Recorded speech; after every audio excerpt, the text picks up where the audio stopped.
Bioeducation Journal pada pagi hari ini.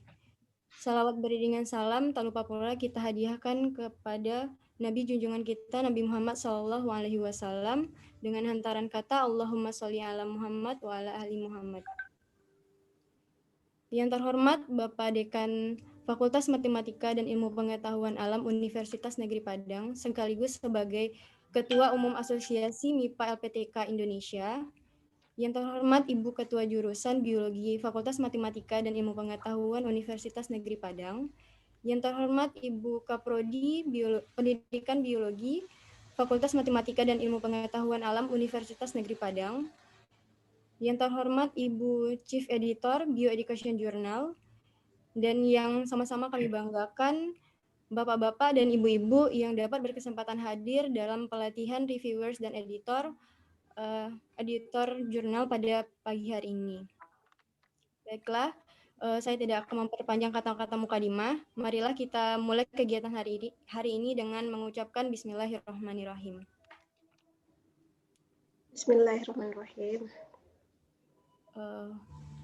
Acara selanjutnya yaitu sambutan dan pembukaan dari Bapak Dekan FMIPA UNP dan sekaligus sebagai Ketua AMLI atau Asosiasi MIPA LPTK Indonesia kepada Bapak Dr. Yukifli MSI, dipersilahkan. Assalamualaikum warahmatullahi wabarakatuh. Waalaikumsalam warahmatullahi wabarakatuh. Alhamdulillahirabbil alamin. Wassalatu wassalamu ala asrafil anbiya'i wal mursalin wa ala alihi wa sahbihi rasulillahi ajmain. Asyhadu an la ilaha illallah wa asyhadu anna Muhammadan abduhu wa rasuluh la nabiyya ba'da. Yang kita hormati Ibu pimpinan jurusan, Bapak jurusan, Ketua Prodi yang bergabung, panitia, chief editor, bioeducation, para peserta yang bergabung dalam kegiatan pagi ini, istimewa buat narasumber kita yang sudah meluangkan waktu untuk berbagi ilmu pagi ini kepada kita semua. Semoga yang bisa bergabung dalam TV ini, TV dulu televisi sekarang bukan itu lagi, TV temu virtual. Jadi temu virtual segala macam kita virtualkan. Mudah-mudahan tidak mengurangi makna, tidak mengurangi kualitas, tapi yang jelas dengan COVID-19 ini banyak hal yang sudah bisa kita lakukan, kita berbuat. Yang penting bagaimana kita mengambil makna dari kondisi alam yang ada. Menurut Bapak itu adalah bagian dari cara kita bersyukur. Pagi ini alhamdulillah luar biasa, biologi mengangkat acara bersamaan. Dua-duanya itu adalah sesuai dengan cita-citanya UNP, cita-citanya fakultas, itu cita-cita jurusan, itu cita-cita kita semua. Bagaimana kita menyediakan wadah, menyediakan sarana untuk kita men-sharing informasi, mempublikasikan hasil karya-karya kita, biar tidak kita aja yang tahu, tapi ada orang lain yang mungkin dari sesuatu yang sudah kita lakukan itu bisa bermanfaat buat orang lain.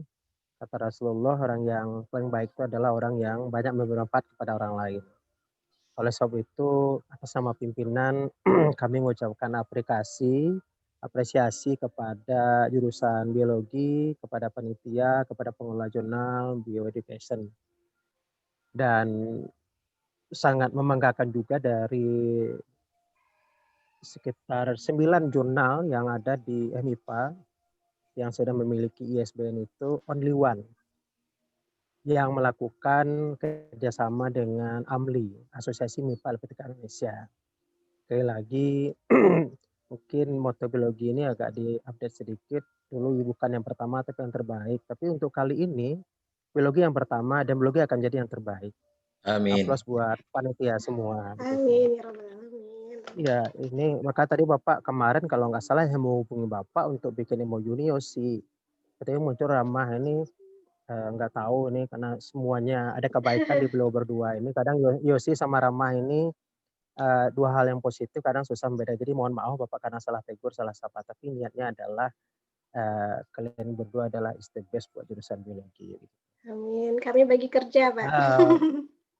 Ya, mantap. Maka kadang-kadang orangnya sama-sama aktif, sama-sama punya peduli dengan jurusan, peduli dengan lingkungan begitu.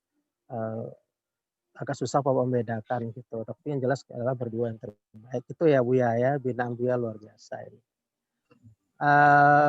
Pada kesempatan ini mungkin agak terlambat tadi karena kita sudah koordinasi. Saya yakin ini didahulukan sambutan pembukaan dekan karena memang di sebelah juga ada acara dari kimia yang sudah menunggu dari tadi. Nah harapannya adalah yang pertama, mudah-mudahan kegiatan ini bisa meningkatkan kualitas jurnal kita, bisa meningkatkan kepedulian orang-orang yang bergabung di dalamnya, bahwa zaman sekarang kita tidak bisa memungkiri wadah sarana untuk kita mempublikasikan karya itu sangatlah dibutuhkan, sangatlah penting. Bukan dalam hanya artian untuk mencari poin-poin untuk naik pangkat, tapi lebih dari itu yang mana yang berdalam adalah bagaimana kita memang membagi, men-sharing ilmu kita secara ilmiah dan bisa dipertanggungjawabkan. Itu wadahnya dalam bentuk tulisan. Nah, oleh sebab itu kegiatan ini tentu akan meningkatkan kualitas editornya, kualitas reviewernya, mungkin nanti juga akan meningkatkan secara keseluruhan. Nah, dengan meningkatnya kualitas pengelolanya, kualitas tulisannya, meningkatnya kualitas reviewernya dalam mereview artikel, dan meningkat secara keseluruhan pengelolaan dan manajemennya, tentu akan memudahkan kita untuk mengupgrade peringkat jurnal kita. Kemarin kita pertemuan dengan Pak Rahmat yang hadir, Yosi apa Rahmat ya? Apa Rahmat yang hadir ya? Lupa lagi. Yosi, Pak. Yang jelas Yosi. ada Ilham. Yosi itu kemarin. Yosi bergabung di sini apa bergabung dengan Yogi di sebelah nih, Yosi? Di sini, Pak. Ya, ada hadir, Pak. Yosi. Hadir Yosinya. Oke. Jadi mudah-mudahan kemarin apa yang Bapak sampaikan itu mohon menjadi sesuatu yang sangat mendalam buat kita. Kita bersemangat untuk menjadikan jurnal kita ini minimal target kita nanti Sinta 2 lah dulu ya Yosi, Rama ya Bu ya. Amin. Nanti Sinta 2. Setelah Sinta 2 nanti kita akan mencoba untuk mengupgrade ke jurnal internasional Tindak Scopus. Karena menurut penilaian dari Pak Ifdil setelah kita komunikasi dengan pihak LP2, dia punya catatan itu. Yang pertama Idu Kimia, yang kedua itu adalah jurnal yang lagi kita bahas sekarang ini berpeluang katanya untuk di-upgrade menjadi jurnal Tindak Scopus. Karena dia sudah melihat pengelolaannya sangat bagus. Bahkan menurut dia ini udah rekod ya. Bahkan ini yang 2 jurnal nih Pak, yang di kimia 1, biologi 1 mengalahkan pengelolaan yang jurnal eksakta pendidikan yang eksakta Pak, kata dia. Begitu penilaiannya. Bagi saya oke lah, itu beliau hanya menyampaikan yang positif, mungkin tidak ingin menjelekkan yang lain. Tapi mudah-mudahan itu memang faktanya bahwa ini jurnal ini memang sudah memiliki bibit atau beliau yang terbaik. Pengelola jurnal tertitip harapan pimpinan fakultas, tentu juga pimpinan jurusan, dan harapan kita semua, kita serius untuk mengelola jurnal ini. Target kita ini Rama, Sinta, Buya, dan yang lain yang internal ini, target kita tahun ini jurnal ini masuk kepada Sinta 4. Nah, kemarin itu kan ada arahan sama Pak Rahmat tuh. Sekarang kita sudah Sinta 4. Sinta 2. Sorry, maksud saya salah. Saya Sinta 2 maksud saya. Kalau bisa enggak kita loncat? Mungkin kepada Pak Husama ya, siapa narasumber kita? Ya, Pak Husama ya. Ya. Nah, minta tolong ke beliau, kita bertanya, bisa enggak gitu kita loncat kayak jabatan dosen kan loncat tuh. Bisa enggak kita loncat dari Sinta 4 itu ke Sinta 2? Kalau Sinta 3 kan lama lagi itu. Tapi saya pikir dengan kinerja kawan-kawan yang pengelola jurnal ini, dengan ada Ibah ini, kalau bisa kita lompat ke Sinta 2 dan itu bisa kita lakukan, saya pikir ini perlu kita usahakan Bu ya, Rama sama Yosi. Tentu minta kepada narasumber kita nanti apa trik-triknya. Yang jelas kalau bisa kita lakukan, kenapa tidak? Bagi saya kalau itu bisa kita lakukan, kita harus kerja keras dan kita harus mencapai cita-cita itu. Harapannya memang ini bisa Sinta 2. Nah, itu harapan-harapannya. Sekali lagi selamat buat kepanitia, terima kasih kepada narasumber. Selamat kepada semua peserta. Mudah-mudahan kegiatan ini bermanfaat buat kita, kepada narasumber, ilmu yang beliau ajarkan kepada kita menjadi amal pahala buat beliau yang tidak pernah putus-putusnya. Selagi kita pakai ilmu itu akan mengalir kepada banyak kaum. dengan kesepakatan kita semua dan izin ridho dari Allah Subhanahu wa taala, kegiatan pagi ini kita buka secara bersama-sama dengan baca basmalah. Bismillahirrahmanirrahim. Bismillahirrahmanirrahim. Itu yang ingin saya sampaikan. Itu yang ingin kita sampaikan. Mohon maaf kepada narasumber kalau ada yang tidak pas, kepada semua peserta. Mohon maaf kalau ada yang kurang menyampaikan saya karena keterbatasan ilmunya juga mungkin. Ini dalam perjalanan juga mau menuju ke tempat Saddam Hussein mau barale Saddam Hussein. Saddam Hussein lah orangnya pekerja keras. Saddam Al-Aziz. Tapi dia seperti Saddam Hussein, ya, ada orangnya pekerja keras, kemudian orangnya berani, suka dengan tantangan. Jadi kayaknya dulu Buya Masud beri namanya kayaknya terinspirasi dari Saddam Hussein ini. Ya, mudah-mudahan dia selalu menjadi orang hebat tapi tidak berakhir seperti Saddam Hussein, begitu doa kita. Ya, begitu Buya, makasih. Assalamualaikum warahmatullahi wabarakatuh. Waalaikumsalam warahmatullahi wabarakatuh. Bapak izin live ya, Yosi, Rama, Buya, dan yang lainnya, karena Bapak mau bergabung ke ruangan TV sebelah ini ya. Iya Pak, terima kasih banyak Pak. Terima kasih Pak Dekan. Ya. Terima kasih Pak Dekan. Ya, ini nanti snacknya di gosen aja ya, mungkin sampainya di Senin. Masih penuh snack Pak Ustaz. Ada di tempat Saddam Pak. Di tempat Saddam. Oh iya, nanti di tempat Saddam. Oke. Kasih ya, Assalamualaikum. Waalaikumsalam warahmatullahi wabarakatuh.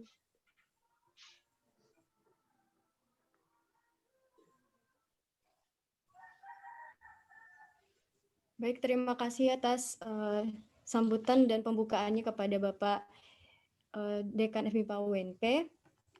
Selanjutnya, doa yang akan dibacakan oleh Bapak Dr. Andus Ardi MSI. Kepada Bapak dipersilahkan.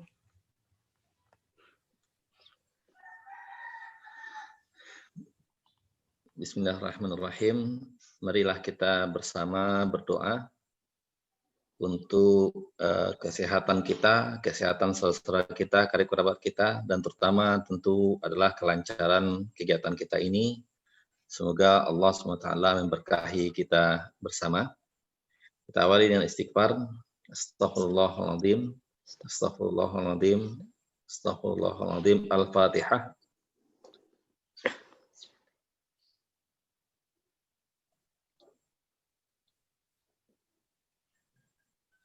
A'udzubillahi minasyaitonirrajim. Bismillahirrahmanirrahim.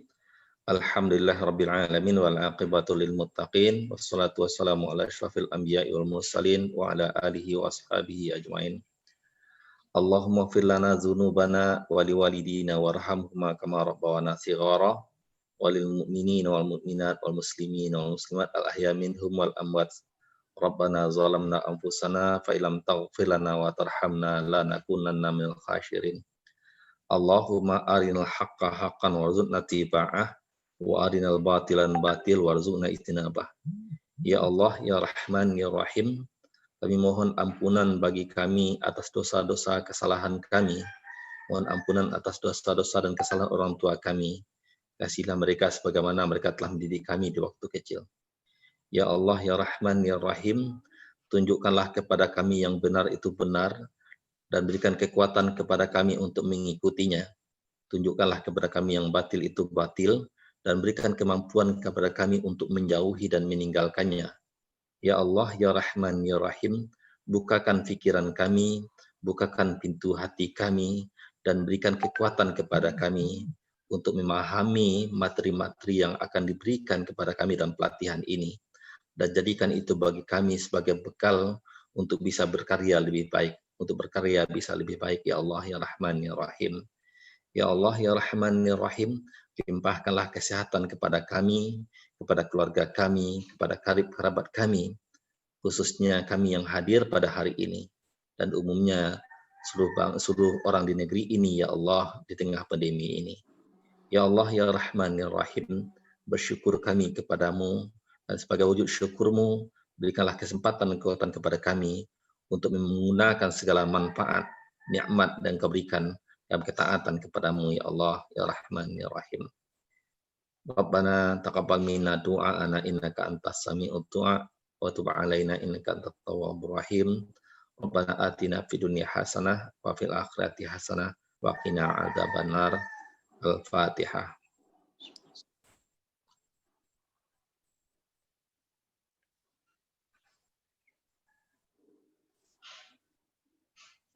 Amin ya Allah ya Rahman ya Rahim.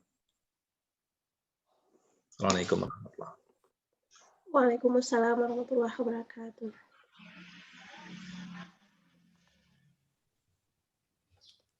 Baiklah, untuk acara selanjutnya yaitu materi yang akan disampaikan oleh Bapak Husamah SPD MPD dan acara dilanjutkan oleh moderator. Baik, terima kasih kepada Kenny sebagai MC pada pagi ini. Assalamualaikum warahmatullahi wabarakatuh. Waalaikumsalam. Ya, terima kasih atas kehadiran dan kesempatan yang Bapak Ibu luangkan pada kesempatan ini. Selamat datang pada Pak Husamah, Bu Evita, Prof. Lufri, Mas Prima, Mbak Vika, Prima, dan Bapak Ibu lainnya yang mungkin tidak bisa disebutkan satu persatu, dan juga ada yang kita sudah saling mengenal, ada yang mungkin baru kenal di WA, dan bahkan ada yang baru nampak wajahnya dan namanya hari ini, karena ini memang kita share untuk orang-orang yang memang bersedia untuk mereview di Bioeducation Journal. Dan untuk tim editor kita memang sudah fix dari dulu, kita tidak ada perbaikan, tapi untuk reviewer kita banyak tambahan sejak kemarin dan kita ikutkan dalam pelatihan ini. Dan juga sebagai gambaran bahwasanya jurnal Bioeducation Journal ini sudah ada sejak tahun 2013, digagas oleh Pak Ardi, inisiatornya dulu, namun mulai digerakkan itu sejak tahun 2017 untuk yang online-nya, baru konsisten sejak 2017, terbit dua kali setahun. Kemudian alhamdulillah mulai 2018 terakreditasi Sinta 4.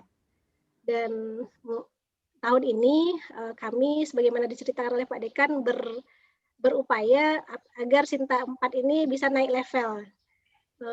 Maka Pak Husamah mungkin yang akan menggalinya lebih jauh bagaimana ini bisa akan kita tingkatkan, dan tentu saja ini tidak bisa peranan tim editor saja. Maka kami sangat berharap bantuan dari Bapak Ibu reviewer dalam mengembangkan jurnal ini, karena insya Allah bersama kita bisa untuk meningkatkan ini. Dan juga kita tidak akan berpanjang-panjang untuk pengantarnya, karena yang akan kita tunggu-tunggu adalah materi dari Pak Husamah, bagaimana beliau bisa menceritakan. Harapannya banyak pertanyaan nanti dari Bapak Ibu semua, supaya kita dapat ya ruhnya dari Pak Husamah ini yang pernah saya baca itu di grup, bahwa Bapak sampai berkali-kali untuk sidang memutuskan autor itu boleh publish atau tidak di jurnal, berarti tingkat keketatannya sangat tinggi. Maka kami ingin juga Bapak menceritakanlah sebanyak-banyaknya kepada kami bagaimana kesuksesannya itu bisa terjadi, karena insya Allah walaupun Bapak bercerita kesuksesannya, tapi tidak akan mengganggu kesuksesan Bapak ya. Seperti kata Pak Dekan tadi, semakin banyak berbagi maka akan semakin juga ditingkatkan levelnya untuk kita bersama. Oke, demikian saja. Mohon bantuan tim IT untuk menampilkan CV Pak Husamah.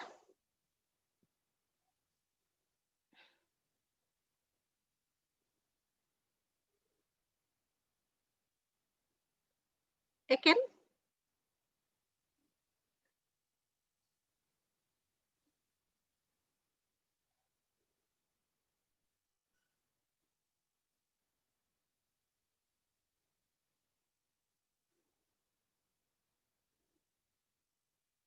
Oke, sambil menunggu kita share screen-nya. Pak Husamah ini dosen dari Universitas Muhammadiyah Malang, dan beliau lahir di Sumeneb. Beliau sekarang juga menjabat sebagai Sekretaris Program Studi Pendidikan Biologi FKIP UMM, dan spesifikasi beliau pada mata kuliah belajar dan pembelajaran, pengantar pendidikan, ekologi, bioetika, pengetahuan lingkungan, studi lapangan integrasi, dan juga banyak sekali organisasi yang beliau ikuti.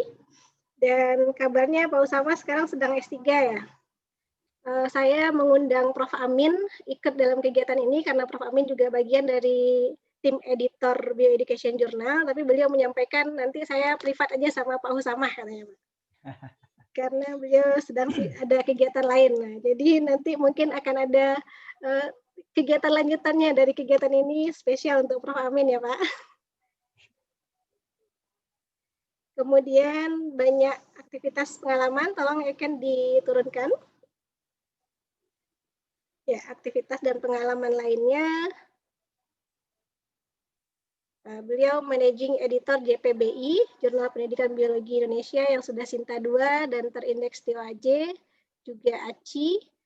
Kemudian ternyata banyak jurnal lainnya, Managing Editor Journal of Community Service Empowerment, kemudian reviewer di banyak jurnal, ada yang Scopus Q2, International Journal of Instruction, reviewer dari European Journal of Educational Research, SKI3, asisten editor di JGIS, Scopus Q3, dan juga ada jurnal-jurnal lainnya.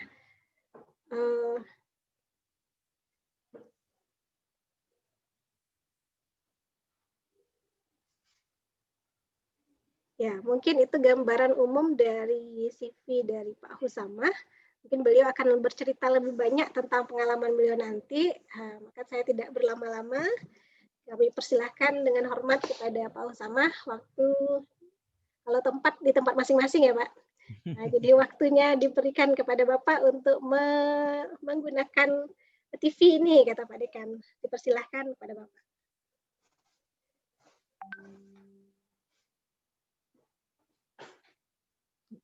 Baik, izin share screen Bapak Ibu.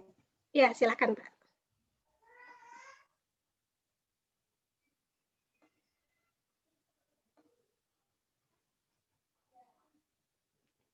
Kelihatan ya? Kelihatan Pak.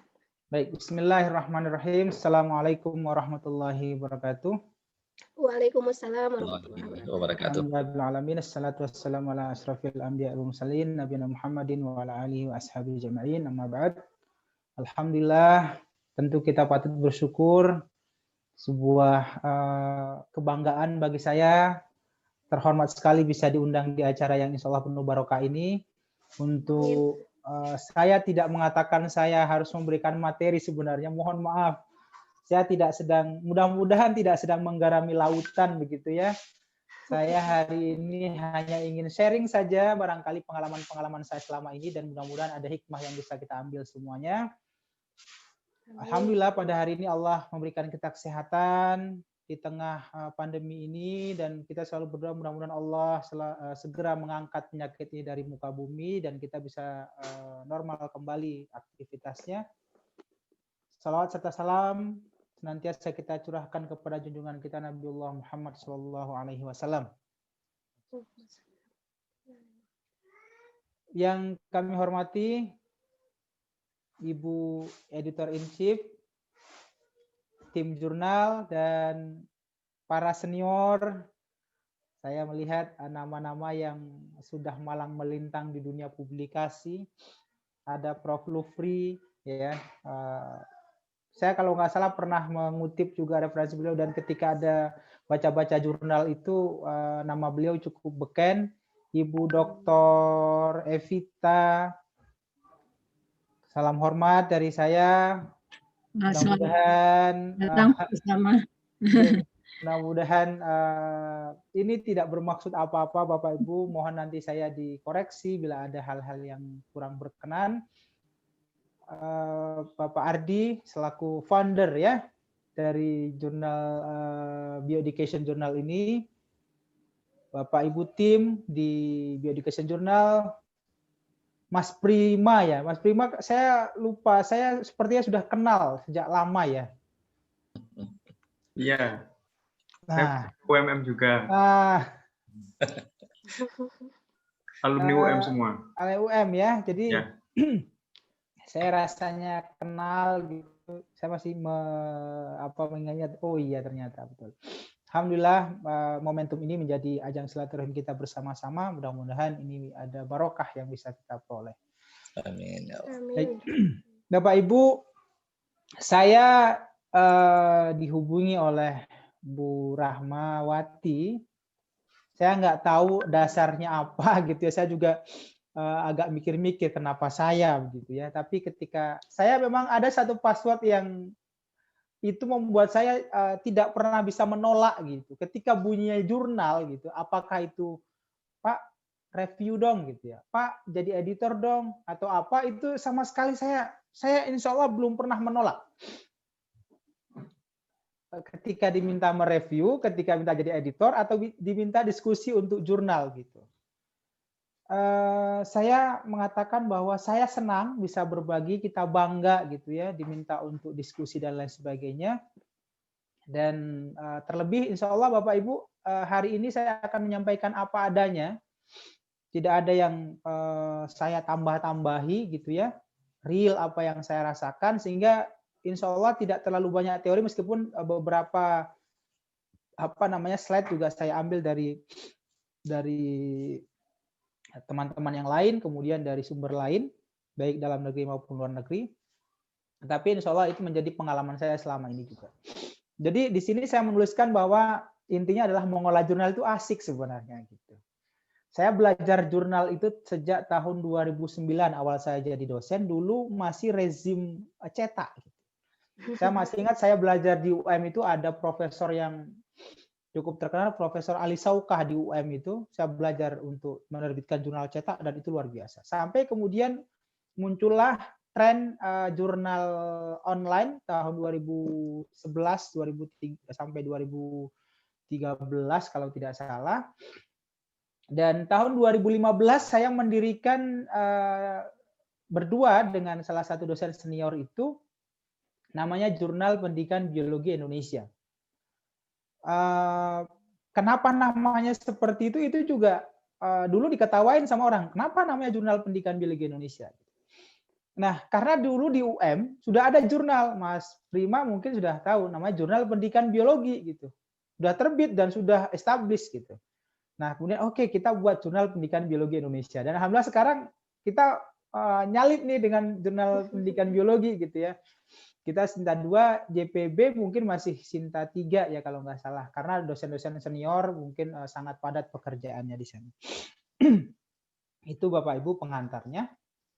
Dan mengapa mengolah jurnal itu asik? Nanti saya akan ceritakan. Asik sebenarnya gitu ya. Asik menantang bagaimana gitu ya. Mungkin Bapak Ibu yang senior sudah mengalami dan merasakan. Ini sedikit bukti saya terus berproses, masih belum apa-apa, masih memantaskan diri, dan alhamdulillah masih ada 13 kopus lah ya gitu ya, masih jurnal ecek-ecek juga. Dan di UMM alhamdulillah peringkat kita terus meningkat. Di Sinta ya, Sinta saya masih posisi 2966 untuk ranking untuk all years ya di Indonesia dari sekian ratus ribu dosen, dan untuk 3 years national ranking itu 1200. Alhamdulillah di UMM peringkat 3 untuk ranking semua tahun ya, dan peringkat 1 katanya untuk 3 years affiliation ranking. Saya juga nggak tahu, itu hanya proses-proses ini saja, itu bagian. Saya nggak pernah ini ya, tapi saya mencoba update saja tadi gitu. Oh ternyata begitu. Ini menjadi penyemangat kita, mudah-mudahan ini diimbangi dengan semakin banyak referensi kita yang digunakan oleh orang lain. Begitu. Itu sebagai wujud kebermanfaatan kita. Bapak Ibu, ini email saya, ini nomor kontak saya, ini di IG juga ada. Mohon nanti kalau ada apa-apa kita bisa komunikasi, kita bisa sharing dan lain sebagainya. Saya terbuka saja selama itu untuk pengembangan keilmuan, untuk ilmiah dan lain sebagainya, kita bisa diskusi kapanpun. Baik Bapak Ibu, ini moto publikasi di UMM. Kita punya namanya lembaga pengembangan publikasi ilmiah di UMM itu. Dan kita tetapkan moto itu publikasi yang baik di tempat yang baik agar menghasilkan hal yang baik. Nah, ini mudah-mudahan ketika semuanya baik itu kan manfaatnya yang kita harapkan. Ini jadi jargonnya publikasi UMM, sehingga publikasi yang baik itu artinya yang kita publikasi harus kita pertanggungjawabkan dong gitu ya. Kemudian di tempat yang baik kita cari tempat publikasi yang baik, bukan abal-abal, dikelola dengan baik, dan kita pun sebagai pengelola jurnal harus memantaskan diri kita sebagai tempat publikasi yang baik. Itulah kenapa hari ini kita melakukan acara ini kan begitu ya, agar kita memantaskan diri untuk menjadi tempat yang baik, agar menghasilkan hal yang baik, sehingga banyak inspirasi dari situ, bisa dirujuk orang dan lain sebagainya. Itu Bapak Ibu. Kemudian ini dunia editor. Saya sedikit akan menguraikan dunia editor. Jadi kalau ditanya siapa yang lebih menentukan nyawa sebuah jurnal, ya editor sebenarnya. Yang menentukan jurnal artikel itu layak terbit atau tidak, ya editor. Ya, maju jurnalnya ya editor. Ya, dipimpin oleh editor in chief dan editor board dan lain sebagainya. Bukan reviewer sebenarnya. Kami sering menemukan artikel yang kata reviewer ini layak terbit, tapi kata kami bilang tidak, reject. Begitupun sebaliknya gitu. Reviewer mengatakan ini bagus, kami mengatakan tidak gitu ya. Ya, kadang-kadang juga seperti yang tadi sebaliknya, dibilang jelek, kami bilang bagus. Ya, karena kita punya standar. Kadang-kadang memang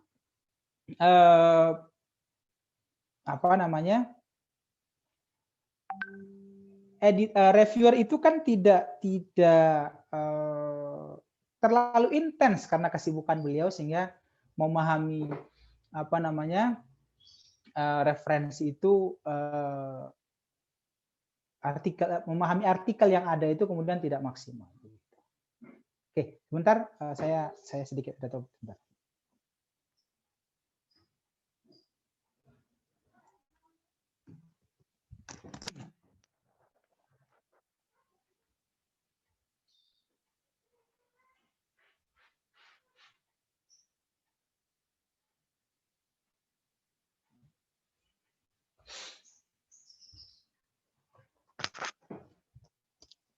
Baik, saya lanjutkan Bapak Ibu.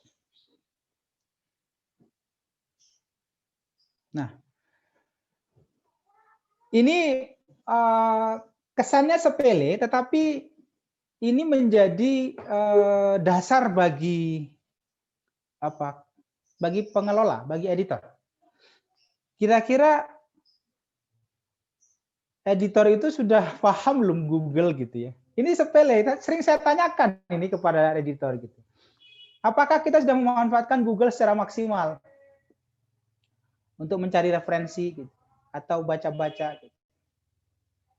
Apakah kita sudah memaksimalkan ScienDirect misalnya, Scopus dan Simago? Ini nanti akan menentukan Bu Rahma dan Bapak Ibu yang lainnya. Tadi pesan Pak Dekan kan bisa Sinta 2. Meskipun sebenarnya untuk tahun ini kan November ini terakhir ya, atau sudah berakhir ya? Untuk submit terakhir ya. Sudah berakhir, Pak. Nah, sudah berakhir ya. Ya. Jurnal Ibu sudah submit? Kami baru berani Sinta 3, Pak. Oke, enggak apa-apa. Bertahap mungkin, Pak. Bertahap ya. Ya berarti diterbitkan nanti volume 5 nomor 1. Volume berapa? Volume 5 ya? Ya. Sekarang yang mau terbit Desember 4, volume 4 nomor 2. Oke, volume 4 nomor 2, kalau bisa nanti yang awal untuk tahun 2021 terbitkan yang maksimal, nanti bisa saya bantu dengan teman-teman. Itu kemudian kita orientasikan untuk Sinta 2. Nah, sambil belajar kita untuk maksimalkan itu. Terima kasih, alhamdulillah Pak. Terima kasih Pak Nama. Saya siap, nanti mudah-mudahan kita diberikan panjang umur, sehat semua. Kita akan baca satu persatu gitu ya. Karena Bapak Ibu, untuk kekuatan ke Sinta 2 itu sudah pada substansi artikel. Ya, substansi artikel. Jadi penilaian terbesarnya adalah pada substansi artikel. Kemudian Bapak Ibu, kita kan sudah bisa mengakses Grammarly. Syukur-syukur kampus langganan Grammarly yang pro misalnya. Kan tidak terlalu mahal, hanya beberapa juta saja. 3 itu juta. bagus. 3 juta. Itu bagus untuk kita maksimalkan membuat abstrak yang baik. Atau syukur-syukur jurnal ini akan migrasi ke bahasa Inggris. Kemudian apakah kita sudah terbiasa mengambil metadata untuk sitasi misalnya. Nah, kemudian yang lebih penting adalah pahamkah kita terkait dengan style penulisan referensi. Kalau di Bioeducation Journal pakai style apa Bu untuk referensinya? Sampai saat ini kami mencantumkan Mendeley, tapi belum dipakai, Pak. Oke, Mendeley-nya kan untuk reference manajernya, tetapi stylenya kan pakai APA ya kalau nggak salah. Oh iya, APA ya. Oke. Nah, maksud saya, apakah sudah memahami APA dengan sebenar-benarnya? Nanti kita cek ya, nanti kita cek. Siap. Karena konsistensi menggunakan itu yang akan sangat menentukan. Dan ingat, reference manager itu kan hanya mengelola saja. Kalau kita nginputnya salah, maka outputnya salah. Banyak yang sering mengatakan atau mengklaim kami pakai APA Pak dan kami pakai reference manager. Ketika dicek outputnya tidak mencerminkan itu. Nah, editor harus paham cara-cara submit atau penanganan naskah. Reviewer tidak harus ya, bahkan nanti bisa dibantu oleh editor saja untuk memproses naskah yang telah beliau review. Nah, Bu Rahma sudah ikut grup-grup jurnal yang banyak ya, silahkan. Karena kita harus paham gosip seputar publikasi gitu ya. Ada banyak tren yang berkembang Bapak Ibu dan ada banyak sekali pengalaman-pengalaman dari jurnal-jurnal lain gitu ya, sehingga itu menarik untuk diskusi. Syukur-syukur saya kalau di grup itu meskipun jarang komen, itu kadang-kadang saya pahami dan saya share ke teman-teman, ini loh penting gitu. Ayo kita adaptasi. Sehingga harapannya jurnal kita itu pengelolaannya selalu progresif ya, berkembang terus, maju terus, mencapai hal-hal yang positif, ada capaian-capaian baru yang menarik. Dan yang tidak kalah penting, nah ini yang penting, bahwa kita harus paham tidak ada sesuatu yang instan. Bahkan mie instan sendiri kan juga tidak instan ya, karena kita harus merebus dulu, meracik dulu dan sebagainya. Ya. Mie instan saja ingat tidak instan. Itu pengantar awal untuk kompetensi dasar pengelola jurnal. Nah, Bapak Ibu, saya lanjutkan. Ini 7 syarat menjadi pengelola jurnal atau editor. Harus gila. Harus gila katanya.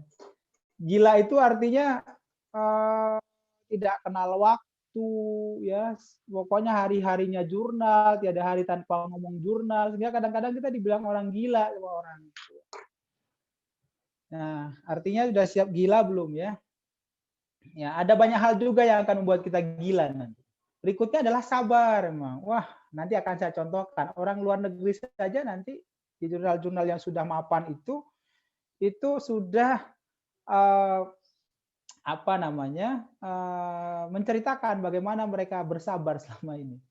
Sabar ketika kemudian autor itu ngirim naskah tidak sesuai dengan keinginan kita.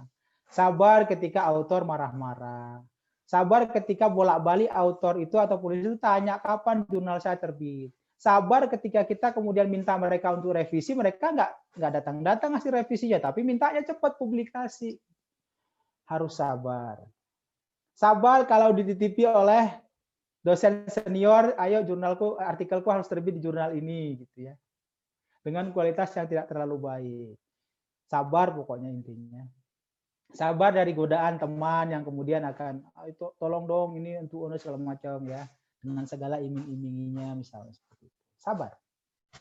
Kemudian tahan banting. Nah, ini jelas itu. Semakin tinggi nanti jam terbang Bioeducation Journal, semakin tinggi nanti peringkatnya akan semakin tinggi semakin kencang anginnya kan.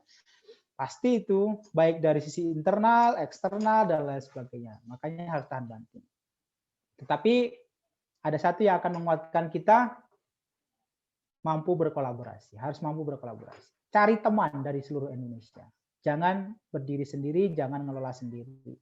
Banyak orang baik kok ya, banyak orang baik. Mudah-mudahan pertemuan hari ini menjadi jalan kita untuk menemukan orang-orang yang baik yang akan membantu Bu Rahma dan kawan-kawan untuk mengembangkan biodiversity jurnal. Termasuk saya, insya Allah. Saya siap nanti diminta jadi apalah ya, Bu. Kalau nggak bisa jadi reviewer ya jadi editor boleh, jadi tukang baca boleh ya, proofreader boleh, atau ngecek awal naskah boleh, apapun nanti saya siap insya Allah ya. Ya, terima kasih Pak. Jurnal ini bukan jurnal pertama yang kita kelola, yang kita bantu, dan tadi saya sudah cerita ada begitu banyak yang alhamdulillah kami juga sedang menunggu beberapa jurnal baik internal UMM dan eksternal UMM ya. Ada yang dari NTB, ada yang dari Sumeneb, ada yang dari Jawa Tengah yang kemudian sudah kita mampu angkat dari 0 sampai Sinta 3 dan mereka sekarang sudah berkibar. Kita tidak mengharapkan apa-apa, cukup kadang-kadang sejarah itu dicatat saja menjadi sejarah yang baik. Nah, ini menantang yang berikutnya. Pengolah jurnal itu adalah penulis juga. Jangan sampai terjebak dalam mengolah jurnal tapi nggak pernah nulis. Hati-hati, hati-hati. Tetapi ingat, tidak boleh publikasi. Boleh sih 1-2 lah ya. Tidak boleh terlalu banyak nulis di jurnalnya.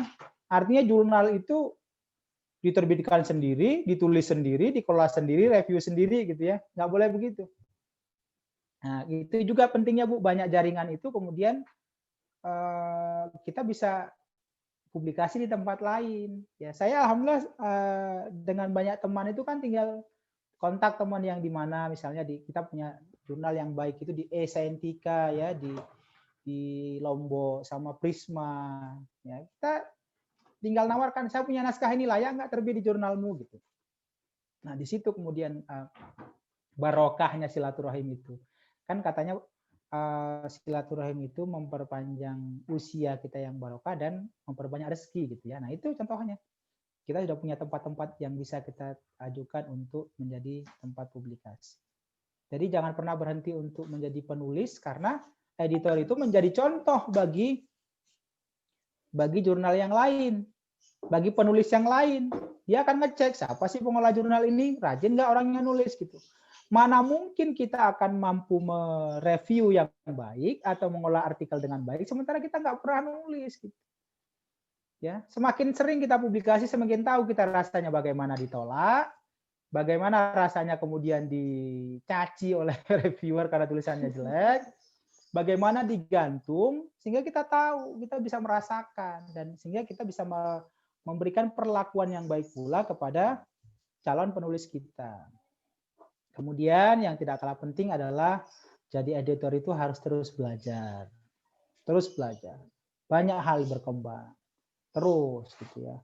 Kemudian ini yang penting.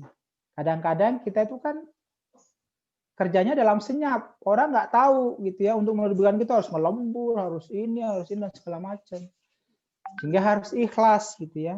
Biarkan waktu yang nanti akan menentukan jurnal kita seperti apa.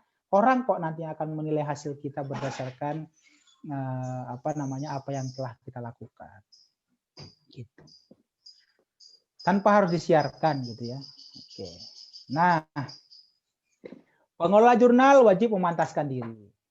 Bapak Ibu, saya pernah publikasi di jurnal Scopus, saya pakai Google Translate. Diterima, terbit. Tapi satu syaratnya, ya, semua berawal dari bahasa yang baik. Ya, artinya apa? Google Translate itu akan mentranslate ke bahasa Inggris dengan baik kalau bahasa Indonesia kita baik. Ya, kalau bahasa Indonesia kita tidak baik, ya semua akan ditranslate apa adanya oleh Google Translate kan. Sehingga hati-hati ya, dibaca, translate ulang, dicek lagi, kemudian disesuaikan lagi bahasanya gitu ya. Jadi seperti itu. Sebenarnya Google Translate itu cukup baik ya, cukup bagus dalam translate. Gitu. Ya, tingkat kecerdasannya sudah sangat tinggi, sehingga Bapak Ibu bisa menggunakan itu. Yang jelas bahasa Indonesia harus baik. Nah, repotnya kadang-kadang para penulis kita itu bahasa Indonesianya aja sudah tidak baik, padahal kita sudah belajar bahasa Indonesia itu dari SD, SMP, SMA sampai S1 gitu. Saya juga kadang-kadang heran ini maksudnya apa gitu ya. Ya, apalagi kami sudah menerima kan naskah dalam bahasa Inggris. Akhirnya saya bingung dengan bahasa Inggrisnya. Saya yang nggak pinter bahasa Inggris, tambah bingung dengan bahasa Inggrisnya. Karena langsung begitu saja ditranslate ke bahasa Inggris. Gitu. Kemudian, ya ini yang tidak kalah penting, banyak baca. Ya, banyak baca. Mengolah jurnal harus banyak baca. Kalau kita sudah nggak mau baca, gimana kita akan berkembang? Saya paling emosi ya ketika diminta untuk mereview jurnal internal di UMM, Bapak Ibu. Ini saya bocorkan ceritanya ya. Mungkin ada tim UMM yang baca nih. Saya terkenal agak keras ketika untuk lokal itu. Maka saya tanya, saya diminta mereview ini untuk mengatakan yang baik-baik atau untuk mengata-ngatain. Sehingga nanti yang Bu Rahma juga saya minta ini, Bu. Saya ini diminta untuk mereview atau untuk mengata-ngatain, Bu. Ya, artinya nggak boleh sakit hati gitu ya. Nah, saya akan emosi ketika editor in chief-nya nulis di jurnal itu dan tidak layak dicontoh tulisannya. Kenapa? Dia sudah menulis di editorial board, di author guideline, mohon maaf. Dia telah menuliskan ketentuan-ketentuan. Dia sendiri nggak ikut gitu, nggak ikut dengan ketentuan itu, Bapak Ibu. Ya, akhirnya dilanggar sendiri. Nah, gimana penulis lain akan taat kalau timnya saja nggak taat? Sehingga maksud saya, boleh loh penulis pengolah jurnal itu nulis di jurnalnya, tapi harus yang sangat baik. Kalau bisa dengan kualitas Scopus Q1. Sehingga ketika ada tulisan masuk, bilang ke mereka, baca itu.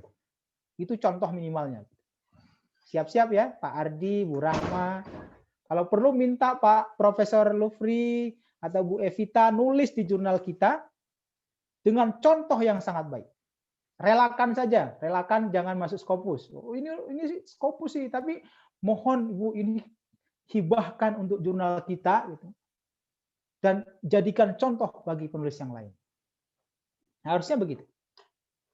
Ya, harusnya begitu. Nah, bagaimana mungkin akan mengolah jurnal dengan baik sementara dia jarang publikasi gitu. Makanya betul jadi editor in chief itu kalau bisa harus punya Scopus ID gitu ya, dan Scopusnya terus berkembang, terus bertambah.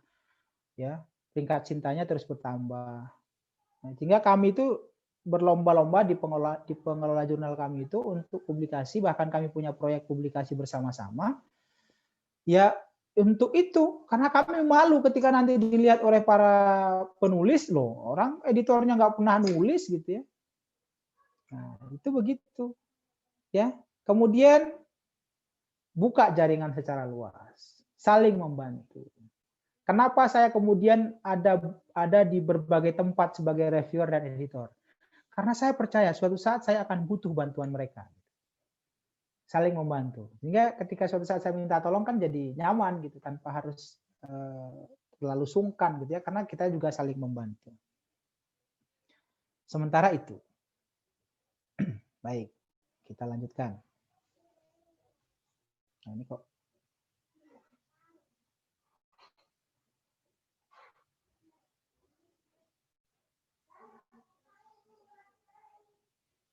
Bentar Bapak Ibu. Nah, ini.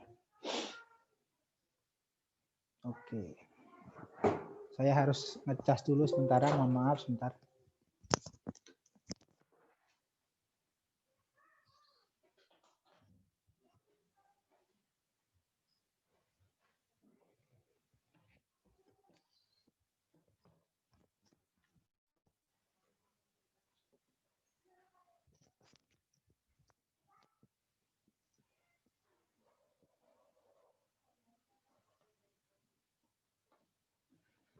Oke, kita lanjutkan.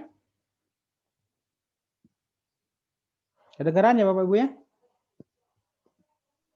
Dengeran, Mbak. Ini. Baik. Ini adalah kendala-kendala penulis di Indonesia, sehingga ini yang harus membuat para editor itu harus sabar gitu. Jadi mereka asal nulis karena mereka mengatakan saya nggak punya waktu untuk nulis gitu. Ya, ini kasihan. Atau kadang-kadang di kantor udah banyak kerjaan gitu ya. Jadi panitia ini, panitia ini, panitia ini gitu. Ya. Atau saya nggak terlalu ambisi lah gitu ya. Yang penting adalah ya, yang penting untuk BKD gitu ya. Untuk BKD, LKD gitu ya. Untuk ini saja gitu. Atau sibuk ngajar, atau saya sering mereview tapi saya nggak banyak menulis gitu. Ya, atau saya udah terlalu capek, udah sampai di rumah gitu ya, sehingga saya nggak bisa melakukan apapun lagi gitu. Ya, misalnya. Dan lain sebagainya. Kalau yang terakhir kan artinya dosen harus meneliti kan, dosen harus apa namanya? Dosen harus siap meneliti karena ada hibah, ada dana yang disiapkan oleh kampus. Baik, Bapak Ibu. Mari kita cermati, ini beliau adalah editor jurnal yang sangat senior, ya bisa dicek di Elsevier itu.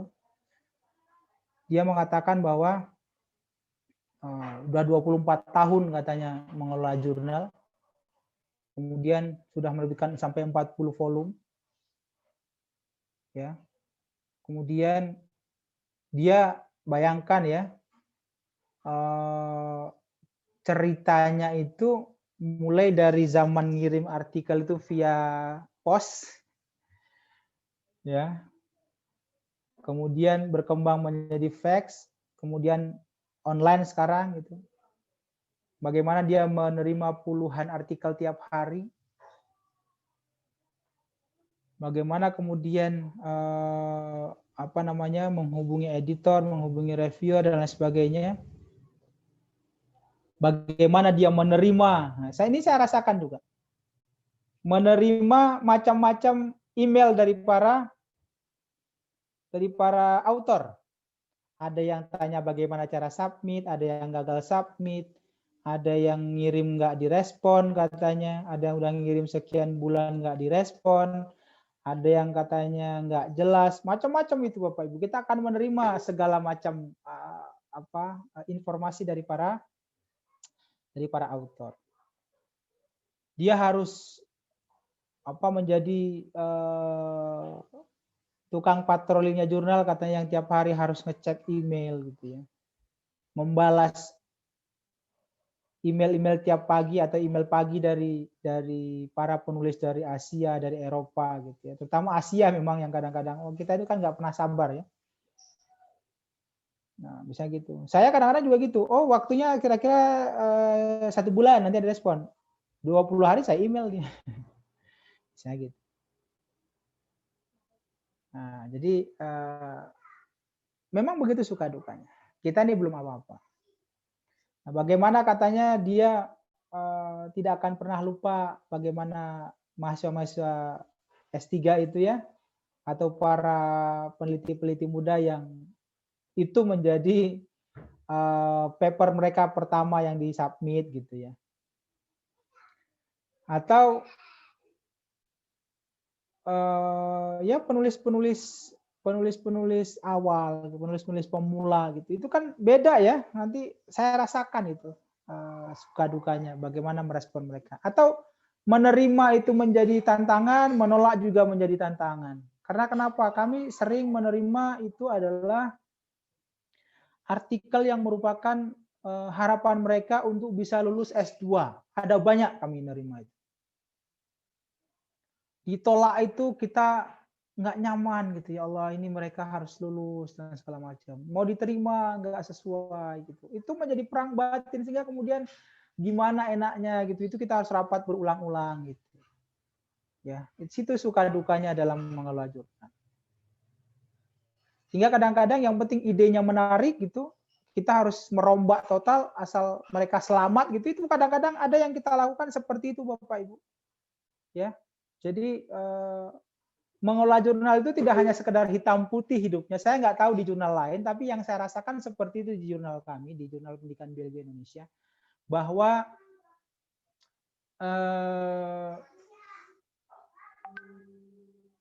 hidup itu tidak hanya sekedar nerima, review, tolak atau publikasi. Tetapi kita bicara bahwa ada nasib orang yang kita pertaruhkan gitu di jurnal itu. Nanti dia nggak lulus. Padahal misalnya dia kuliah S2-nya tidak beasiswa. Atau itu menjadi sangat penting karena harus kepangkatan. Dia nggak akan naik pangkat kalau itu nggak bisa. Saya rasakan, saya temui yang seperti itu. Nanti bagaimana nasibnya? Dia punya anak, dia punya keluarga. Begitu Bapak Ibu. Sampai ke situ kita pikir. Ya.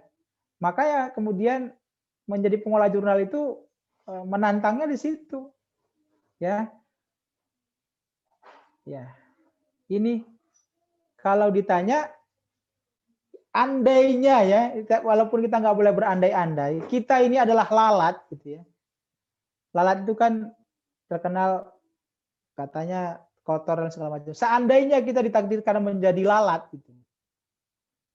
Ya, kita akan menjadi lalat yang mana? Bu Rahma yang mana? Yang di garis atau yang lari urutan pertama? Ya terserahlah yang mana ya Bapak Ibu. Kalau saya sih yang penting ikut lari lah, meskipun tidak juara. Yang penting saya udah berusaha. Asal jangan jadi lalat yang hanya jadi penonton di pinggir garis. Udah jadi lalat gitu ya. Tidak punya kontribusi, tidak mau bertanding, tidak mau berlomba, tidak punya manfaat gitu. Ya, oke kalau bisa jadi lalat juara boleh, juara 1, juara 2, atau bahkan urutan terakhir nggak apa-apa lah. Yang penting ikut kompetisi. Di jurnal juga seperti itu. Yang penting kita punya manfaat bagi masyarakat, bagi perkembangan ilmu pengetahuan, membantu orang lain. Nah, ini yang saya katakan tadi. Percayalah, jika kita ikhlas menjalani, niat tulus, ikhlas membantu orang lain, insya Allah akan banyak keberkahan. Betapa senangnya saya ketika dapat email atau WhatsApp, Pak, saya akhirnya bisa ujian tesis, Pak. Alhamdulillah, Pak, saya akan wisuda. Oh, itu luar biasa itu. Bayangkan orang tuanya, bayangkan istrinya gitu ya. Senang dia. Kita senang alhamdulillah berkat jurnal kita. Betapa bangganya ketika ada yang bilang, Pak, alhamdulillah riset saya lanjut ke tahap berikutnya, Pak. Karena saya sudah publikasi minimal Sinta 2 gitu. Ya, saya bayangkan kalau lanjut risetnya kan artinya dia punya dana. Ada lumayan untuk menafkahi keluarganya, untuk mengembangkan kehidupannya sebagai dosen. Senang rasanya. Kalau sampai gagal, bayangkan. Siapa tahu dia misalnya nyicil mobil, kan kasihan. Nah, misalnya. Nah, saya baru dapat beberapa bulan, mungkin nggak sampai sebulan lalu. Betapa bersyukur saya dapat WA. Ya, beliau bilang, Pak, pengajuan guru besar saya diterima. Saya tahu ada dua artikel beliau yang terbit di jurnal kami dan satu Scopus beliau saya bantu untuk baca. Yang menjadi syarat untuk guru besarnya. Terbit di jurnal Q2. Saya ikut baca, saya ikut ikut memoles gitu ya, biar lebih bagus dan terbit Bapak Ibu. Ya. Saya juga nggak pernah ketemu langsung, tapi kita biasa komunikasi gitu ya, karena tadi keywordnya adalah jurnal, artikel gitu, saya senang sekali membantu. Dan ketika dapat WA seperti itu, wah, Masya Allah, gitu. Saya senang sekali. Pak, saya jadi guru besar gitu kan. Keren sekali itu. Nah, itu rasa bangganya di situ, Bapak Ibu. Nah, barangkali ini yang kemudian menjadi berkah bagi kami. Kami kemudian di masa pandemi kemarin itu coba nulis ini dengan tim, ini semua tim pengolah jurnal kami. Penulis pertamanya Pak Ahmad Fauzi ini, ahli metodologi kami, ahli statistik, kemudian saya sebagai corresponding author, kemudian ada Pak Fuad, Bu Diani, Bu Tutut, Pak Ato ini sebagai editor in chief-nya. Kami ini meneliti ini ya sekitar berapa 500 mahasiswa mungkin ya yang kami jadikan sampel. Bagaimana COVID literasi mereka gitu. Apa yang terjadi Bapak Ibu? Bulan April kami submit, Mei sudah diterima. Q2. Biasanya jurnal ini bayarnya karena kami minta waktu kami submit itu kami minta opsi fast track. Jadi kami bayangkan mungkin akan bayar sekitar 800 atau 900 atau bahkan $1.000 gitu. Ternyata diterima dan gratis Bapak Ibu. Dalam waktu 1 bulan tanpa bayar sepeser pun. Nah, barokah ya. Artinya tanpa harus bayar dan alhamdulillah ini dibayar, diapresiasi oleh kampus. Kalau di UMM itu Q2 kami diberi 17.500.000. Q1 20 juta, Q2 itu 12, Q3 itu 12.500.000, Q4 10 juta. Penggantinya. Lumayan lah untuk ganti-ganti translate dan lain sebagainya atau bayar ke jurnalnya. Nah, kami ini gratis Bapak Ibu ke jurnalnya. Jadi alhamdulillah kami dapat 17 juta dari kampus, 17.500.000. Inilah barokahnya kira-kira seperti itu. Ya, baik. Nah, itu tahap 1 yang saya bicarakan. Kira-kira bagaimana nih perasaannya Bu Rahma dan Bapak Ibu yang lain? Silakan pilih emotikonnya sendiri ya. Apakah senang, tambah pusing, apakah sedih? Ya silakan. Insya Allah banyak pencerahan, Pak. Alhamdulillah. Iya. Baik. Di jadwal kita berakhir sampai jam 10, masih banyak slide yang harus saya sampaikan. Nah, tapi nanti sambil jalan Bapak Ibu monggo di stop saja, silakan tanya, silakan diskusi ya sambil saya sampaikan. Baik. Ini adalah ranjau kita dalam mengelola jurnal Bu Rahma, nanti sambil direfleksi ke jurnalnya sendiri. Bagaimana persentase editor dan reviewernya? Sudahkah jurnal Bu Rahma itu terdiri dari editor yang kalau mau Sinta 2 dari mewakili nasional. Nasional itu dari Sabang sampai Merauke loh ya gitu. Pulau besar ada Pulau Jawa, Pulau Sumatera, Pulau Kalimantan, dan Indonesia Timur. Sudahkah editornya mewakili itu dan editorial board-nya? Nanti akan saya bedakan ya. Sudahkah reviewernya kemudian juga mewakili itu? Nah, nanti kita lihat. Kemudian persentase autor per nomor. Bu Rahma kalau nggak salah menerbitkan 5 ya Bu ya? Yang terakhir ya Pak, karena kekurangan naskah. Itu Bu, saran saya jangan 5 Bu. Memang syarat minimalnya 5, tapi jangan 5 lah, 6 lah gitu ya. Kalau jadi ada satu yang agak jelek ya nilainya nggak terlalu jelek gitu maksud saya. Saran saya 6. Nanti kalau mulai tahun 2021 6 saja enggak apa-apa. Kalau kami terbit 20, tapi saya 2 tahun ini udah ampun lah. Saya akan balik ke 11, balik ke 10, boleh. Saya udah izin ya. Dengan alasan untuk meningkatkan kualitas. Kalau kami sih sebenarnya masuk 60, terbit 20, artinya 40 tolak sekarang. Berapa persen ya? 60 sekian persen ya. Tapi menurut saya masih terlalu ini, sehingga kami mungkin akan menerbitkan 10 atau 11 saja gitu. Biar semakin tinggi kualitasnya. Kemudian apakah semua yang masuk sudah di-scan plagiasi? Ya. Kemudian apakah kita sudah berupaya untuk mengindeksasi jurnal kita di tempat lain? Nah, ini Bapak Ibu yang tadi dirasakan Bu Rahma, ya. Naskahnya yang masuk sedikit Bu, Pak gitu. Itu pun yang masuk nauzubillah. Oke. Ya, sampai sekarang juga kami sering menemukan naskah nauzubillah itu enggak apa-apa, disitulah perjuangan kita. Pingin cepat terbit suruh revisi nggak mau gitu. Ketika buru-buru mau terbit, wah, itu tiap hari WA kita, tapi ketika udah minta direvisi itu nggak pernah ada kabarnya gitu. Belum lagi naskah pesanan misalnya, dititipi oleh siapa misalnya gitu ya, tolong terbitkan gitu. Apalagi misalnya senior kita gitu ya, pejabat misalnya harus terbit, nah, padahal belum sesuai. Nah itu juga kadang-kadang hati-hati ini kadang-kadang bisa menjadi ranjau. Mari kita membedah sedikit bioeducation journal dari sisi pengelolaan, ya. Nah, di sini kan fokus and scope-nya. Kalau saran saya, Bu Rahma nanti silakan cek, ada berapa ratus jurnal pendidikan biologi di Indonesia? Ada banyak kayaknya, Bu. Bahkan sekarang setiap prodi kan punya jurnal ya. Nah, Ibu cek itu. kalau bisa harus mulai dipikirkan keunggulan atau sesuatu yang membedakan artikel-artikel yang terbit di jurnal Ibu. Ya, sambil jalan ya Bu ya. Sesuatu yang menjadikan beda dengan ratusan jurnal pendidikan biologi di Indonesia. Harus mulai dicari. Misalnya kami akan menerbitkan yang fokus pada ini gitu.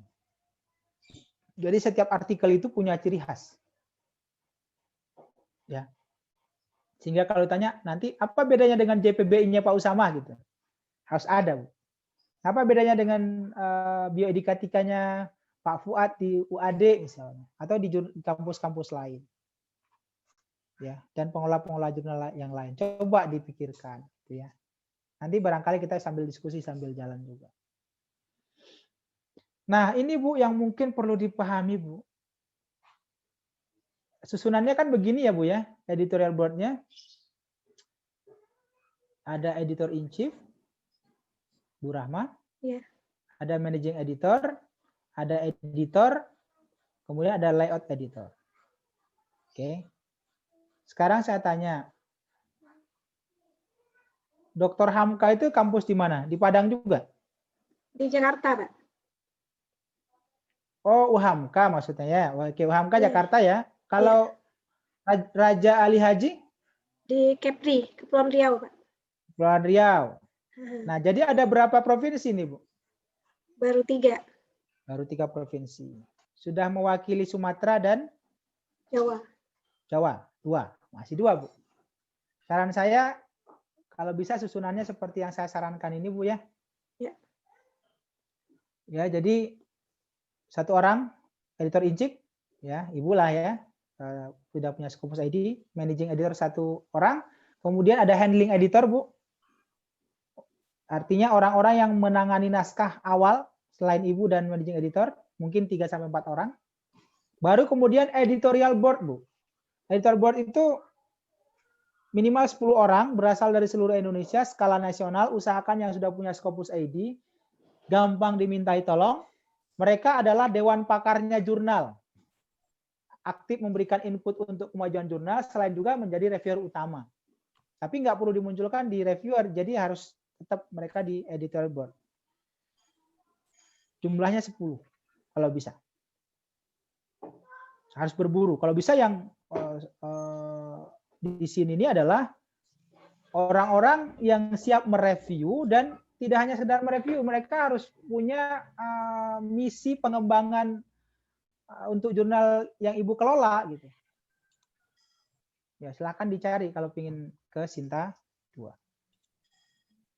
Ya, dosen-dosen senior yang punya jaringan luas, dosen-dosen dari kampus lain masukkan ke sini. Jadi editorial board. Baru kemudian di bawah ada tim layout, ada layouter, ada proofreader dan lain sebagainya. Dicari saja nanti tanya-tanya gitu ya. Nanti saya juga dari UMM bisa lah nanti saya masukkan beberapa gitu yang sesuai. Atau bisa saya carikan juga di tempat-tempat yang misalnya dari NTB, dari NTT misalnya gitu ya. Yang bisa digunakan dipasang sebagai editorial board. Intinya editorial board itu adalah misalnya dewan pertimbangannya jurnal. Ya. Orang-orang yang punya misi untuk lebih banyak memberikan masukan untuk pengembangan di jurnal Ibu gitu. Ya. Jadi ini belum memenuhi ya Bu ya. Jadi perlu ada ditambah khusus editorial board. Ya, Pak. Kemudian reviewer team nanti dicek saja minimal 10 orang. Ini kan bisa diatur ini, sebagian bisa masuk ke sana ya, ke editorial board itu. Sebagian masuk di sini. Minimal 10 orang berasal dari seluruh Indonesia, skala nasional, usahakan yang sudah punya Scopus ID dan gampang diminta tolong. Usahakan keilmuan mereka mewakili fokus dan skop jurnal. Ya. Berikan informasi detail Bu tentang reviewernya mulai dari prodinya, kemudian Scopus ID-nya ya, Scopus ID, prodi, universitas dan asal provinsinya. Biar gampang untuk melacaknya. Oh, ini dari provinsi mana, provinsi mana. Ya, sehingga apa namanya gambaran nasionalnya itu bisa langsung diketahui ketika dinilai. Nah, keterlibatan reviewer itu jelas terekam Bu di form reviewnya. Ya, nanti akan saya sampaikan bagaimana mereview yang baik itu, sehingga kemudian ketika nanti di apa namanya di akreditasi itu akan terpercaya karena jejak mereviewnya jelas. Bahkan kalau bisa Bu, ya saya kira jaringan Bapak Ibu dosen yang sebenarnya sudah sangat luas, mungkin ada 1-2 reviewer internasional yang mulai dipasang. Ya, mulai dipasang saja. Ya, syukur-syukur teman kita yang sedang kuliah di sana pakai afiliasi sana atau mungkin yang sudah punya kerjasama dengan kampus kita gitu. Ya, mulai dipasang, Bu. Ya, itu untuk kalau ingin ke Sinta 2. Saya yakin Ibu pasti bisa. Nah, ini kok ada 2 yang sama ya, Bu ya. Article processing charge sama author fee. Iya, salah setting itu, Pak. Nah, informasinya sama. Satu dibilang gratis, yang satu bilang bayar, Bu.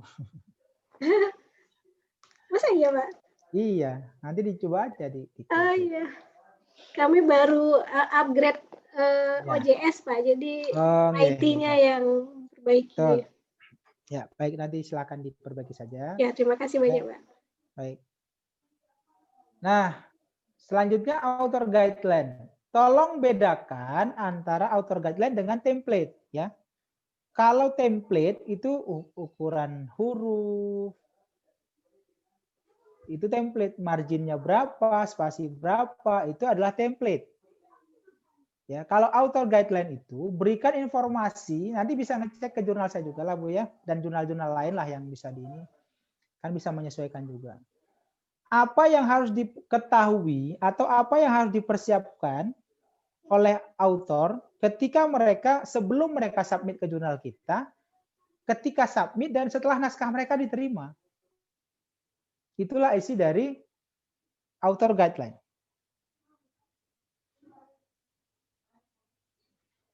Jadi isi author guideline itu misalnya bagaimana mereka menyiapkan naskah. Kalau sudah ditentukan di situ misalnya apakah mereka perlu scan plagiasi dulu atau seperti apa. Ceritakan semua. Apa yang harus mereka persiapkan sebelum mereka submit ke jurnal kita. Dan ketika mau submit itu apa langkah-langkahnya. Dan ketika naskah mereka dinyatakan diterima, bagaimana proses-proses mereka. Nah, sehingga di situ dijelaskan misalnya ya, judul. Judul itu harus seperti apa? Judul yang baik. Kalau perlu contohkan judul-judul yang sudah standar dengan jurnal Ibu. Abstrak. Abstrak itu isinya apa? Ya, berapa kata? Komponennya apa? Bagaimana membuat abstrak yang baik? Nah, itu contohnya. Kemudian introduction. Isi introduction apa? Ada pengantar umum, ada state of the art, misalnya ada gap analysis, misalnya ada contribution, ada tujuan, misalnya gitu ya. Kemudian di metode Ibu jelaskan. Metode itu isinya apa saja, apa yang harus ada dan apa yang harus tidak ada. Ya, nggak boleh semua dimasukkan. Kemudian di hasil dan pembahasan isinya apa? Di kesimpulan isinya apa? Kemudian kalau ada limitation isinya apa? Kemudian kalau ada ucapan terima kasih isinya apa? Bagaimana cara membuat ucapan terima kasih yang baik? Nah, di situ Bu. Kemudian cara menulis referensinya seperti apa? Bagaimana kalau referensi dari jurnal? Bagaimana kalau referensi dari buku? Bagaimana kalau referensi dari proceeding? Bagaimana kalau dari book chapter misalnya? Kemudian yang berikutnya adalah bagaimana kalau dia menggunakan Mendeley misalnya? Silakan ditentukan. Itu cerita di author guideline, ya. Bukan template. Kalau template lebih kepada margin, spasi dan lain sebagainya. Ya, berikutnya adalah ya, ini tadi ya. Bedakan antara template dengan author guideline. Berikan penjelasan detail tentang setiap komponen dalam artikel yang sesuai dengan standar yang diberlakukan di jurnal Ibu. Kalau perlu berikan contoh Bahkan kalau bisa langsung ikuti contoh ini. Ya itu tadi, maka saya minta, misalnya Ibu minta Bu Dr. Evita sama Prof. Lupri untuk memberi contoh yang baik. Nah, misalnya. Sehingga para penulis langsung, oh ini toh contoh yang baik. Nah, sehingga mereka menjadikan itu menjadi standar. Ya. Misalnya uraikan apa saja isi dari introduction, bagaimana cara menulisnya, dan seterusnya. Nah, itu bila perlu EIC atau salah satu editor atau reviewer itu menulis yang berkualitas dan itu jadikan contoh bagi Bapak Ibu yang lain. Oke, kemudian ini Bu, kunjungannya masih agak rendah, kalau ingin Sinta 2 itu ya harus di atas 50. Terus promosikan jurnal Ibu agar semakin banyak orang yang berkunjung, dan salah satu yang potensial untuk dimobilisasi adalah mahasiswa. Tolong dong gitu sebelum masuk kuliah, ayo kita buka dulu 1 menit. Gitu. Keluarga, grup-grup keluarga, grup PKK, grup pengajian gitu. Meskipun mereka nggak tahu.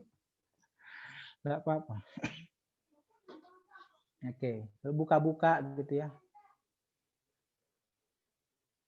Nah, sudahkah ini diperhatikan, Bu? Ini menjadi informasi yang penting.